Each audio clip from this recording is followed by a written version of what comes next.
এরকম আলাদা করে কথা কইতাছো কেন? আমার ভাইজান জীবনে এইভাবে কথা বলতে পারে না।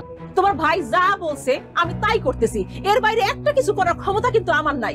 সারাটা জীবন তুমি তার ইনকামের টাকা খাইছো, এরপরেও তোমার লোভ কমে না? হ্যাঁ, এত লোভ তোমার? আপনি ভুল করতেছেন ভাবি। আমি আপনার স্বামীরটা খাই না পড়ি না, আমি আমার ভাইয়েরটা খাই পড়ি।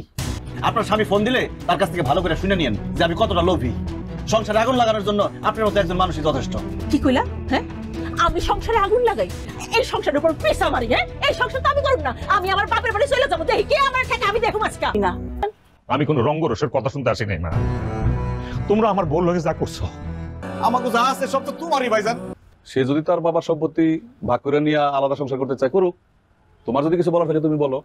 আপনারা তো সবাই জানেন আমার বাপ এই ভিটা বাড়ি ছাড়া আর কিছু রেখে যেতে পারে নাই। দেন এই ভিটা বাড়ি দুই ভাইয়ের মধ্যে ভাগ করে দেন। তোর যে মাসে মাসে চান্দে চান্দে টাকা পাঠাইছি, যেই টাকাতে তুই একটা জমি কিনছ, ওই জমি কি করছ? তোমার জমাইয়া জমি কিনছি। আমি কোন জায়গায় যাবো? আমি কাগজ লগে এত কিছু করছি। আপনি এখনো চুপ করে থাকবেন? কিছুই করবেন না? আপনার ছোট পোলা আপনার বড় পোলারে ঠকাইছে।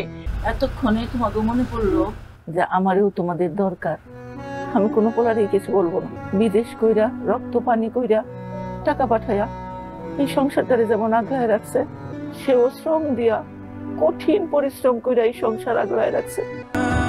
মানিক, তুমি আসলে আলমগীরে ভুল বুঝছো।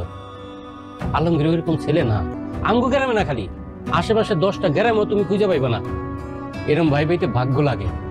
তোমার নামে সমস্ত সম্পত্তি রাখছে, আমি সাক্ষী, আমি সবকিছু জানি।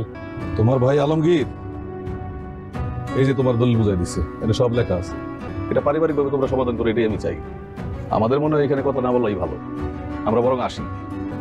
মা চলো, যেই বাড়িতে দুই ভাই একসাথে থাকতে পারুম না সেই বাড়িতে আমরা থাকুন না।